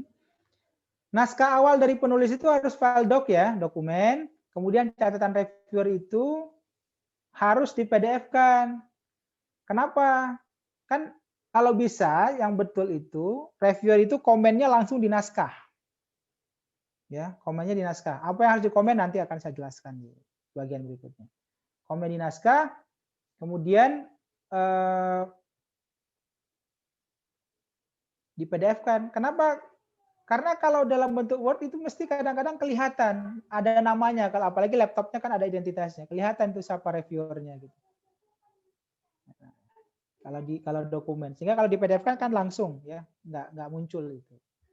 Nah kemudian jangan lupa catatan editornya seperti apa. Nah naskah perbaikan dari penulis itu dalam bentuk Word. Jangan lupa aktifkan tag change-nya sehingga kita tahu dia merevisi itu bagian mana kan jadi ada riwayat mereka mereview. Atau kalau dia nggak bisa mengaktifkan tag change itu maka berikan tanda misalnya perintah berikan petunjuk berikan warna kuning pada bagian-bagian yang telah Bapak Ibu revisi misalnya. Sehingga kita nggak mereview dari awal lagi, kita tahu mana yang dia perbaiki begitu. Itu Bu yang bisa jadi masukan. Nah, yuk intip artikel yang diterbitkan di Bioeducation Journal nanti kita contohkan. Ini ya Bu ya yang terbit saat ini ya. Volume 4 nomor 1 itu kan ini ya. Ada 5 artikel. 5 artikel itu afiliasinya dari Universitas Pasir Pengarayan, Universitas Negeri Padang, SMA 1 Batu Sangkar, Universitas Maritim Raja Ali Haji. Jadi berapa provinsi, Bu? Baru 2, Pak. Nah, baru 2 provinsi. Ya. Oke. Oke, itu harus diperhatikan. Untuk mengatakan jurnal nasional harus makin beragam asal artikelnya. Jangan terlalu banyak yang dari dalam. Baik. Bagaimana, Bu, perasaannya? Oke. Ya, sangat siap untuk dikritik, Pak. Karena ini tujuan pelatihannya. Oke. Kalau mau maju ya harus siap dikritik ya, Pak ya. Saya nggak mengkritik Bu nanti ya. Kita lanjutkan saja materinya. Menyamakan persepsi. Menyamakan persepsi. Nah, untuk reviewer kan begini ya, harapannya itu kan naskah masuk ke kita, kemudian dicek sama editor, kalau sudah layak, tolong Bu, kalau ngirim ke reviewer itu jangan langsung apa yang dikirim oleh editor, oleh autor, perbaiki dulu, cek dulu, ketika sudah memenuhi standar dari sisi template dan lain sebagainya, baru kemudian dikirim ke reviewer. Karena jangan sampai kemudian reviewer menilainya lebih ke spasi, lebih ke salah ketik dan lain sebagainya. Reviewer itu menilai secara substansi. Ya. Jangan lupa kalau ngirim ke reviewer, ini banyak yang sering lupa itu. Namanya dihilangkan. Nama penulisnya. Jangan sampai ketahuan. Saya pernah dikirim loh. Kok ada namanya masih saya kembalikan, tolong dihilangkan dulu namanya. Anggap saja saya nggak tahu siapa penulisnya gitu. Kalau udah tahu juga. Standarnya harus dihilangkan ya, dihilangkan namanya, afiliasinya, sehingga tidak boleh ada konflik of interest. Dan kalau bisa juga kalau ngirim ke kita itu jangan sampai konflik interest ya. Misalnya saya dari UMM, saya diminta untuk mereview naskah dari UMM. Ya sebisa mungkin dihindari hal-hal tersebut. Nah, lebih ke ada sebenarnya PPT yang bagus Bapak Ibu bisa dicek di Google ya, di download aja ini karangannya Sarah Rockwell ini. Bagaimana etika untuk reviewer Bapak Ibu, cukup bagus saya baca kemarin itu. Nah, saya sampaikan kepada reviewer itu bahwa bersyukurlah ketika Bapak Ibu diminta menjadi reviewer. Karena Anda dianggap mampu, Bapak Ibu dianggap mampu dan mungkin ahli gitu ya. Bapak Ibu berkesempatan untuk membuat sesuatu menjadi lebih baik. Bayangkan kalau kemudian tidak Bapak Ibu review, ada konsep yang salah, nanti akan jadi dosa turun-temurun. Insya Allah Bapak Ibu kemudian mampu untuk memperbaiki itu dengan masukan-masukannya. Kemudian di situ juga Bapak Ibu telah berperan dalam memajukan ilmu pengetahuan dan teknologi. Yang penting lagi memperluas relasi. Siapa tahu nanti Bapak Ibu juga akan publikasi akan lebih gampang. Terus memperpanjang umur barokah, ya kan? Nah, kemudian yang jangan lupa tabungan akhirat. Artinya ketika Bapak Ibu mereview, kemudian hasilnya baik, itu kan menjadi contoh yang baik, menjadi amal jariah yang terus akan mengalir ya, menjadi ilmu yang bermanfaat. Nah, Jasmine Wells mengatakan seperti ini. Menjadi reviewer itu adalah pekerjaan yang voluntary. Relawan nggak ada artinya reviewer itu dibayar gitu ya. Kesepakatan internasional reviewer itu nggak pernah dibayar. Bahkan jurnal yang meminta bayaran pun kita reviewernya nggak pernah dibayar. Cukup sertifikat saja dan ucapan terima kasih. Ini adalah pengabdian. Kemudian kita harus selalu mengatakan bahwa ketika saya diminta menjadi reviewer, kita sedang berupaya untuk memberikan yang terbaik dan kita bekerja dengan baik. Responlah secara cepat dan pastikan bahwa saya siap membantu misalnya kalau memang sesuai. Andai pun Bapak Ibu akan menolak, tolaklah dengan cepat karena dengan Bapak Ibu menolak dengan cepat itu akan memudahkan reviewer untuk mencari pengganti yang lain. Jangan digantung akan membantu editor untuk mencari reviewer pengganti. Tolong jangan digantung para editornya gitu. Ya. Terima, oke, laksanakan dengan baik atau ditolak, tolaklah dengan cepat. Sehingga sakitnya nggak terlalu lama gitu. Katanya begitu. Baik. Bagaimana ini standarnya Elsevier Bapak Ibu? Bagaimana ketika kita diminta untuk mereview, maka kita harus ngecek apakah artikel itu sesuai dengan keahlian kita dan apakah kita yakin bisa meningkatkan kualitasnya dengan masukan-masukan kita? Harus kita cek. Kemudian cek dulu apakah kemungkinan kita akan punya konflik interest dengan artikel itu. Jangan-jangan itu punya teman kita, sehingga kita akan subjektif akhirnya gitu ya. Nah, sebaiknya itu diperhatikan juga. Apakah kita punya waktu yang cukup, misalnya? Waktu yang cukup? Sehingga karena ini kan tadi ya, voluntary, relawan kita ini, ya tapi yakinkan misalnya. Oke, saya bisa membantu. Atau kita butuh informasi-informasi tambahan, jangan lupa dan jangan segan untuk mengkontak editor. Tanya ke Bu Rahma, Bu ini seperti apa? Atau ini mungkin nggak cocok dengan keilmuan saya, tolong ganti dengan yang lain, saya kirimin naskah yang lain misalnya. Jadi enak gitu Bapak Ibu. Ya, Bapak Ibu adalah ahli yang akan sangat membantu. Nah ini Bapak Ibu menerima atau tidak, responlah dengan cepat. Ya, Karena ketika Bapak Ibu agak lama meresponnya, kasihan nasib editor dan kasihan pula nasib autor digantung gitu ya. Kita nggak tahu seperti yang saya sampaikan tadi, jangan-jangan autornya itu butuh untuk segera lulus S2 atau S3 misalnya. Ya, artinya kan kita ikut membantu mempercepat gitu ya, jangan sampai digantung. Nah, kalau Bapak Ibu menyatakan saya menerima misalnya, saya bersedia untuk jadi reviewer, maka perhatikan bahwa naskah itu harus bersifat rahasia. Ya, hanya Bapak Ibu yang tahu gitu ya. Dan editor gitu. Ya. Nggak boleh kemudian naskah-naskah orang kemudian harus di-share kemana-mana gitu. Ya. Nggak boleh juga datanya diambil gitu ya. Oke. Nah, apa yang sebenarnya harus dikerjakan oleh reviewer? Reviewer, Bapak Ibu, ini pengalaman kami juga minta tolong kepada reviewer-reviewer yang ada itu. Reviewer itu pertama yang harus dia cek adalah metodologi. Ya, reviewer itu syaratnya ketika naskah masuk, cek judul, kemudian cek metodologi. Ya, apakah metodologinya cocok? Apakah metodenya mendiskreditkan atau tidak sesuai? Ataukah ada proses yang missing? Atau adakah metode yang tidak terlaporkan dengan jelas?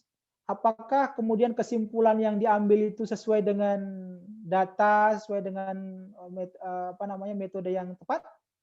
Atau seperti apa? Nah, baru kemudian karena ruhnya ada di metodologi. Kalau sudah Ibu komentari, Bapak Ibu komentari semuanya, baru kemudian boleh ke abstrak. Nah, bagian yang juga sangat penting untuk kita komentari adalah pada penulisan introduction. Karena kebanyakan penulis-penulis Indonesia itu lemahnya di introduction. Bahkan kalau pengalaman saya menulis itu kan memang bagian paling sulit ketika menulis artikel adalah menulis introduction. Ya, paling sulit itu. Ya, ketika kita diminta alasan mengapa kamu menulis itu paling susah memang introduction itu. Nah, standarnya adalah introduction itu harus ada pengantar umum, nggak boleh terlalu banyak, mungkin 1-2 paragraf, kemudian nanti ada state of the art itu, kita review penelitian-penelitian terdahulu sampai kemudian menemukan gap-nya, ada gap-nya, kemudian kita menuliskan apa kontribusi kita atau apa kontribusi dari artikel ini, kemudian yang tidak kalah penting adalah tujuannya apa. Nah, kalau soal pembahasan itu kan sebenarnya relatif gampang saja. Yang penting hasil dari pembahasan maksud saya, yang penting dia mengorganisasi data dengan benar, informasi tabelnya hati-hati juga. Kadang-kadang kalau naskahnya bahasa Inggris, datanya masih data tabelnya atau gambarnya masih berbahasa Indonesia misalnya, lupa dia. Kalau bahasa Inggris itu kan titik jadi koma gitu ya, atau koma jadi titik, silakan nanti diperhatikan jangan sampai salah. Nah, itu seperti itu. Kalau abstrak itu biasanya abstrak itu harus past tense ya, harus past tense karena sudah dilakukan misalnya. Nah, itu sebenarnya inti dari mereview. Reviewer itu tidak boleh mengomentari kecuali terlalu banyak ya secara umum saja. Misalnya salah ketiknya terlalu banyak, mungkin satu statement saja. Tapi nggak usah memeriksa salah-salah ketik, spasi, dan lain sebagainya. Itu urusan editor. Reviewer lebih kepada substansi dari artikel tersebut. Ya, jadi gitu. Maka saya paling suka, dan para penilai jurnal di Indonesia seperti Prof. Istadi itu paling suka ketika reviewnya langsung di naskahnya. Ya, reviewnya langsung di naskahnya. Dikomentari sebanyak-banyaknya. Itu paling gampang. Nah, jadi review harus paham isi setiap komponen, abstract, introduction, method, result and discussion, dan conclusion dan limitation kalau memang ada. Sampai di sini bagaimana memahami reviewer? Reviewer sebenarnya paling gampang karena kita sudah ahli di bidangnya gitu ya. Dan kami tapi sering masih menemukan bahwa reviewer itu hanya komentarnya pada salah ketiknya banyak, kemudian sudah sesuai, tidak pada substansi. Kita ingin ada perubahan di sisi substansi, sisi metodologi, pendalaman, pengayaan, dan lain sebagainya untuk memperkaya artikel-artikel tersebut. Nah, begitu Bapak Ibu. Silakan kita diskusi jam 10 nih ternyata. Ya. File ini sudah saya share ke Bu Rahman, nanti bisa dibagi-bagikan. Barangkali ada yang berkenan. Ya, insya Allah di-share juga di grup ini, Pak. Izin bicara Bu Rama. Ya, silakan Pak Ardi. Ini Pak Usama, berkenaan dengan reviewer tadi. Setelah kita coba mereview, mungkin ada beberapa reference yang kita anggap sudah out of date, sudah ketinggalan. Dan review ini memang mengetahui ada artikel terbaru atau referensi terbaru berkaitan apa yang ditulis oleh autor. Apakah dalam hal ini reviewer boleh memberikan saran untuk autor, bagusnya Anda rujuk artikel ini halaman sekian dan sekian gitu, mengarahkan autor pada previewan untuk merujuk pada artikel terbaru dan reviewer langsung menunjukkan artikelnya mana. Demikian Pak Usama. Baik, terima kasih Bapak. Pada dasarnya boleh-boleh saja. Yang penting itu untuk pengayaan pengayaan artikel tersebut. Tetapi asal yang tadi sudah selesai. Ya. Intinya penguatan komentar yang banyak harusnya pada metodologi, kemudian pada introduction. Ya. Kalau di pembahasan itu kata kuncinya ini Bapak Ibu, hasil dan pembahasan ya, yang harus kita komentari itu apakah dia sudah membahasakan data dengan baik, yang kedua, yang pertama ya, apakah dia sudah membahasakan data dengan baik, yang kedua, apakah data itu sudah diuraikan atau sudah dibahas dibandingkan dengan teori yang ada. Apakah data itu sudah dibahas atau dibandingkan dengan penelitian-penelitian yang lain, sehingga ketemu kedudukan data yang ditemukan itu seperti apa? Ini yang jarang, kita kan hanya sekedar, oh hal ini sesuai dengan ini, sesuai dengan ini. Tapi kita belum mengatakan bahwa bagaimana kedudukan data saya ini. Menyanggah, membantah, hanya sesuai, hanya mendukung. Sesuatu yang baik itu sebenarnya lebih kepada kalau bisa menyanggah misalnya. Atau menjadi informasi baru yang belum ditemukan oleh peneliti lain, misalnya. Nah, kira-kira seperti itu. Kemudian yang tidak kalah penting adalah what next-nya itu. Selanjutnya apa yang diharapkan? Sehingga kemudian kita akan punya gambaran ke depannya akan seperti apa. Sehingga kemudian dilanjutkan nanti di saran. Maka saya kadang-kadang ketika baca saran itu, apakah saran ini sesuai dengan apa yang telah diuraikan di hasil dan pembahasan? Ya, data yang ditemukan seperti ini, pengalaman yang ditemukan seperti ini, sarannya beda gitu. Ya, harus sesuai. Ya, jadi begitu Pak, boleh-boleh saja ya. Apalagi itu misalnya sesuai. Asal jangan sarannya adalah kecuali memang sudah sangat ini ya. Tolong citasi artikel saya gitu. Kecuali memang sesuai, nggak ada yang lain. Misalnya memang sesuai karena itu bidang kita. Boleh saja kita menyampaikan. Tapi nggak usah terlalu banyak. Terima kasih ya Pak Sama. Sama-sama Bapak Ardi. Sambil saya menyapa Bapak Ibu yang lain yang telah bergabung ya. Ada Bu Ramdiah ya. Pak Lutfi. Ayo Prof, silakan Prof Lutfi. Assalamualaikum warahmatullahi wabarakatuh. Waalaikumsalam. Waalaikumsalam warahmatullahi wabarakatuh. Jadi, alhamdulillah bersua di dalam TV ini ya.